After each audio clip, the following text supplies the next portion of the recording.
He fired me to look tough, but my contract triggered a 5 millimeter audit that exposed him. He strutted into Monday's leadership summit like a frat boy who inherited a crown, thinking firing me would make him look fearless. Too bad my severance clause was a sleeping dragon waiting to burn his empire to the ground.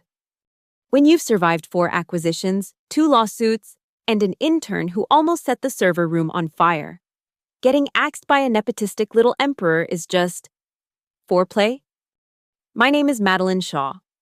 For 17 years, I've been the executive vice president of finance at Larnwick Dynamics, a multinational tech company headquartered in Boston. I've weathered economic downturns, navigated through regulatory nightmares, and maintained our books with surgical precision.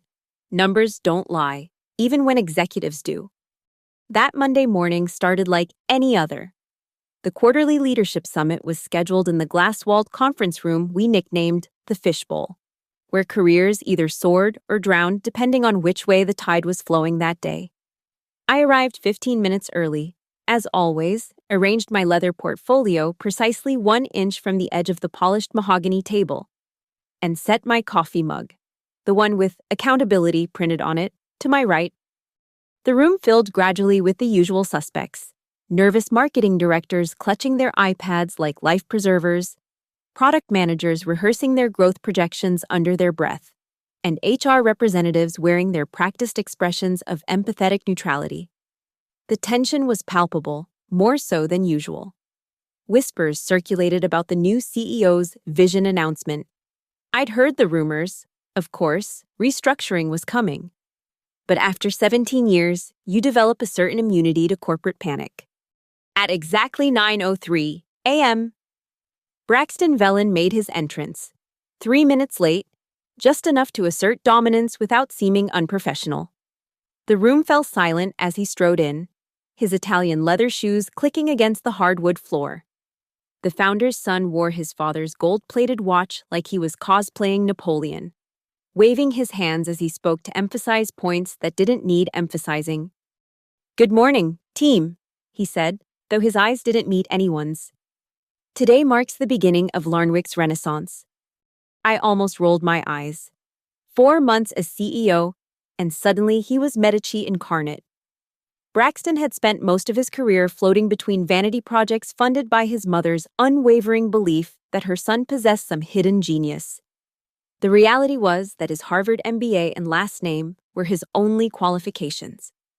"I've analyzed our operational structure," he continued, pulling out a leather folio conspicuously similar to mine, but with gold-embossed initials.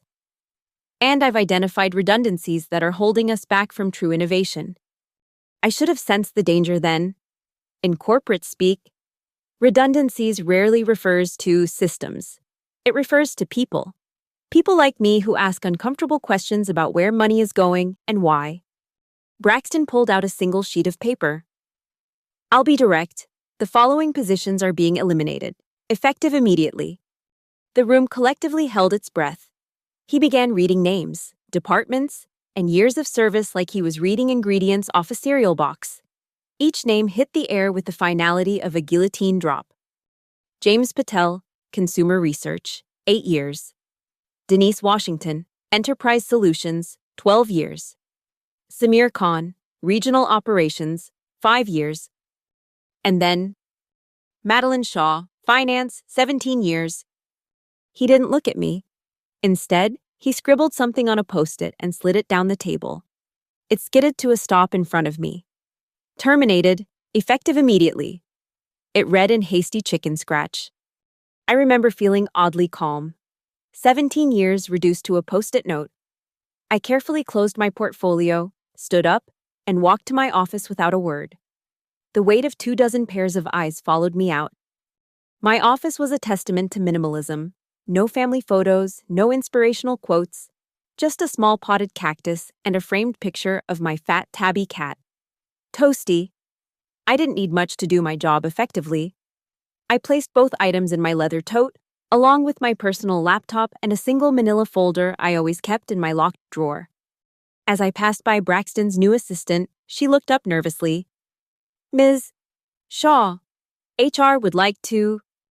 "Tell them I'll be in touch," I said, not breaking stride.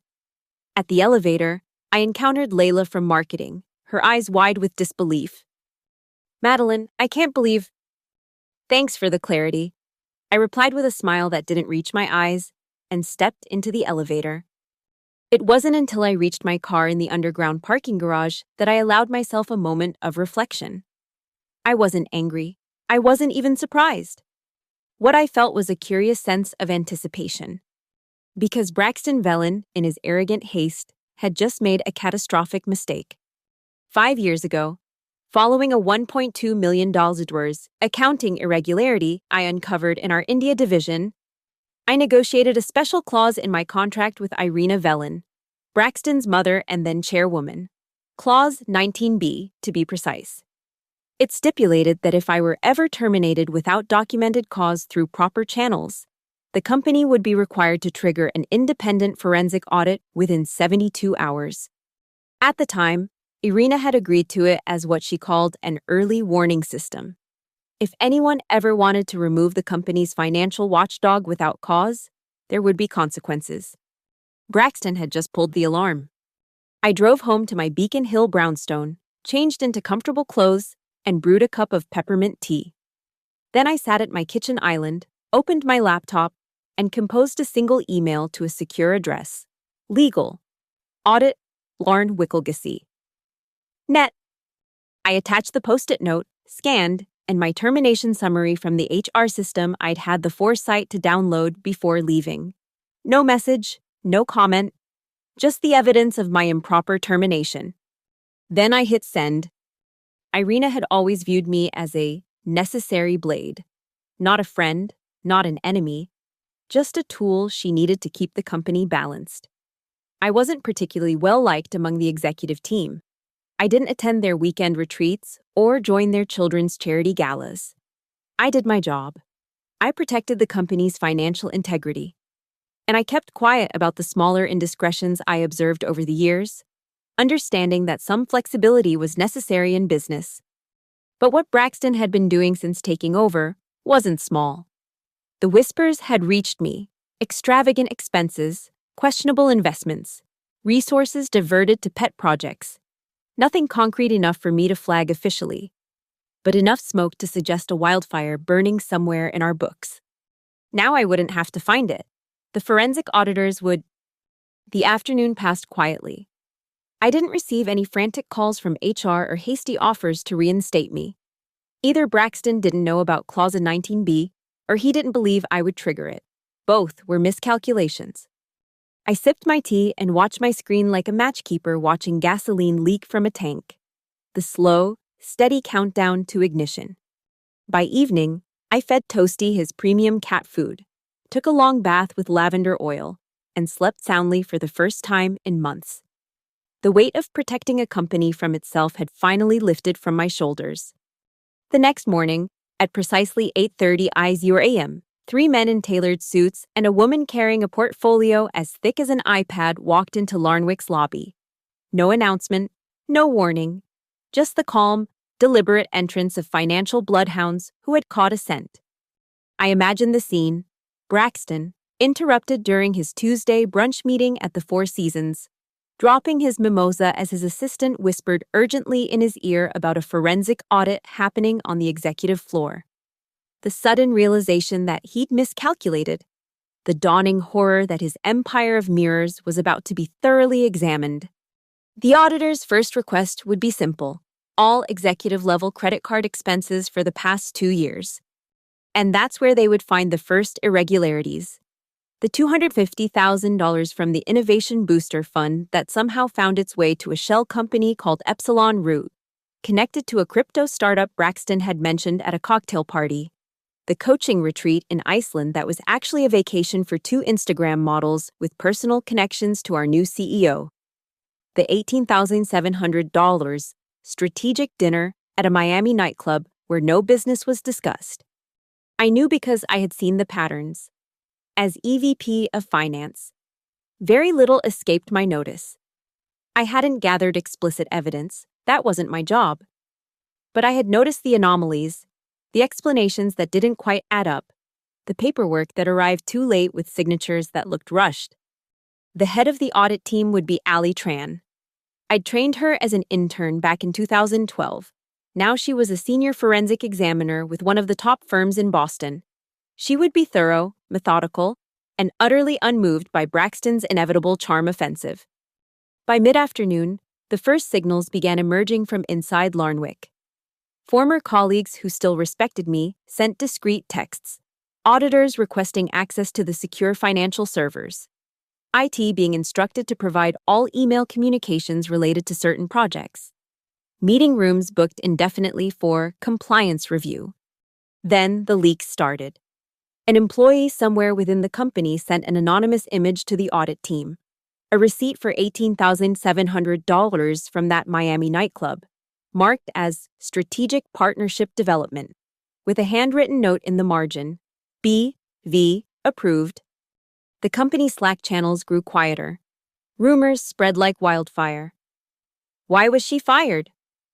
Was it because she found the hidden expenses in Dubai? Is it true she had a secret clause in her contract? Braxton grew frantic. He canceled all meetings, closed his office door, and made desperate calls to his mother. But Irina wasn't answering. She was in Zurich, attending a philanthropic conference, deliberately unreachable. At 6:15 the following morning, my phone rang. Irina's name flashed on the screen. "We need to talk," she said without preamble when I answered. 3 hours later, I sat across from her at an upscale cafe in Beacon Hill. I wore my gray Armani blazer and brought nothing with me. No notes, no demands, no evidence. I didn't need any of it. Irina looked composed as always, her silver hair swept into an immaculate chignon, her eyes sharp behind designer glasses. But the slight tremor in her hand as she lifted her espresso betrayed her concern. "You triggered the audit," she said, not a question. "Your son fired me with a post-it note," I replied evenly. She sighed. "Braxton wasn't ready." "He wasn't qualified to sell cookies at a school bake sale," I countered. "Yet you handed him a multinational corporation." Her lips thinned. "He's family. And now he's a liability." The truth hung between us like a sword. 3 days of forensic auditing had uncovered enough to warrant serious concern. The preliminary findings had been alarming enough for Irina to cut her Zurich trip short. "We need you to manage this crisis," she finally said. I stirred my coffee slowly. "I'm afraid I've made other plans." "Name your price," she said, her voice dropping to ensure privacy. "It's not about money." "Then what?" "Full decision-making authority. Braxton steps aside completely until this is resolved. And the board acknowledges, in writing, that my termination was improper and retaliatory." Irina's eyes narrowed. "You're asking for a lot." "You're facing a lot," I countered. "The audit has just scratched the surface. Do you really want to see what they find next?" She didn't respond immediately. We both knew what was at stake. Larnwick wasn't just a company, it was her family's legacy. A legacy her son had put at risk with his reckless behavior. Later that day, I received a text message from a former colleague, a screenshot from Braxton's private chat group. She's probably crying in her Prius right now. The casual dismissal, the sneering contempt, it was the final push I needed. I called Irina. "I'm in," I said, "but on my terms." The emergency executive meeting was scheduled for 7 a.m. the next day. I arrived at 6:30, set up my presentation, and waited as the room filled with nervous executives. At precisely 7, Irina walked in, followed by a subdued Braxton. "Ms. Shaw will be leading this meeting," Irina announced, her tone leaving no room for discussion. I stood, smoothed my blazer, and displayed the first slide, Preliminary Audit Findings. For the next 20 minutes, I methodically walked them through the first 5 slides of financial irregularities, unauthorized fund allocations, and expenses without legitimate business purposes. I highlighted the investment in a company whose name, coincidentally, resembled an ex-girlfriend's pet name. Halfway through, Braxton shot to his feet, his face flushed with anger. "You have no right," he began. I held up a card that Irina had given me that morning. Executive Oversight. activated under Clause 17E. What the hell is Clause 17E? Braxton demanded. A provision your grandfather insisted on, Irina explained quietly. It allows for the freezing of all executive powers if evidence of financially damaging activities emerges. You can't be serious, Braxton sputtered. Your mother has already signed the suspension order, I said, sliding a document across the table. Effective immediately. The room fell silent. The other executives stared at their laptops, unwilling to make eye contact with either Braxton or me. This isn't about revenge, I said, gesturing toward the screen displaying the mounting evidence. This is about saving what you're burning to the ground. I took my seat at the head of the table and opened a file labeled Crisis Management Protocol. We have 14 days to clean up this mess before the shareholders smell the smoke. The next 2 weeks were a blur of forensic accounting, legal consultations, and crisis management. The full audit revealed misappropriation of funds totaling nearly $5 million, not enough to bankrupt Larnwick, but enough to trigger shareholder lawsuits and regulatory investigations if made public. Braxton was quietly placed on extended leave while we implemented my recovery plan. Key investments were unwound. Questionable expenses were properly documented or personally reimbursed, and project funds were reallocated to their intended purposes. Irina remained mostly in the background, allowing me to do what I'd always done best: protect the company's financial integrity, regardless of whose feelings got hurt in the process. By the end of the second week, we had contained most of the damage. The audit team presented their final report to the board, with recommendations for improved oversight and stronger internal controls, all of which I had drafted myself. The board meeting where they discussed my future was closed door. I waited outside, sipping coffee from my accountability mug, feeling strangely detached from the outcome. I had done my job. Whatever came next wouldn't change that. When the doors opened, Irina emerged first, her expression unreadable. The board has reached a decision, she said formally. I stood, straightening my blazer out of habit. Larnwick Dynamics would like to offer you the position of Chief Financial Officer, reporting directly to the Board of Directors. I raised an eyebrow. And Braxton? Will remain on leave indefinitely. His future with the company will be determined at a later date. I considered the offer.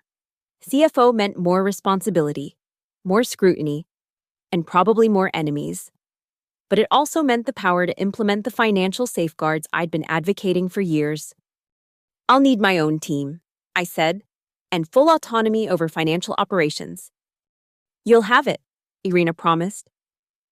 Along with a compensation package commensurate with your unique value to this company. 3 months later, I sat in my new corner office, reviewing the quarterly projections. Larnwick's stock had stabilized, the audit findings had remained confidential, and the company was back on track. Braxton had resigned officially, citing personal reasons and a desire to explore entrepreneurial opportunities. Last I heard, he was launching a lifestyle brand in Los Angeles, far from the financial oversight that had been his undoing in Boston. Irina stopped by my office that afternoon, elegant as always in her tailored suit. The board is pleased with your progress, she said, taking a seat across from me. They should be, I replied, showing her the latest projections. We're up 12% from last quarter. She nodded appreciatively, then fixed me with her penetrating gaze. You knew this would happen, didn't you? When you negotiated Clause 19B. I allowed myself a small smile. I knew someone would eventually try to fire the person who kept saying no. And you prepared accordingly. Always. Irina studied me for a moment longer, then stood to leave. At the door, she paused. Madeline? Yes? Thank you for saving my company. I nodded once, acknowledging what we both knew. It wasn't gratitude that had secured my position. It was necessity. Larnwick needed me, not because I was liked or because I made people comfortable, but because I did what was required to protect the company's integrity. After she left, I turned to look out at the Boston skyline, the afternoon sun glinting off glass towers and the harbor beyond. My new office had a much better view than the old one, I picked up my phone and texted my assistant to order a new nameplate for my door. Madeline Shaw, CFO. The small cactus from my old office sat on the windowsill, thriving in the sunlight. Next to it stood the framed photo of Toasty, looking supremely unimpressed with the world. Some things hadn't changed. I turned back to my computer, opened a new spreadsheet, and began creating the framework for Larnwick's next financial quarter. Numbers never lie, even when people do. That was the lesson Braxton Vellon had learned the hard way. And it was the principle I would continue to uphold, one balance sheet at a time. When you've survived 4 acquisitions, 2 lawsuits, an intern who almost burned down the server room, and a CEO who thought firing you would make him look tough, you don't just bounce back. You rise,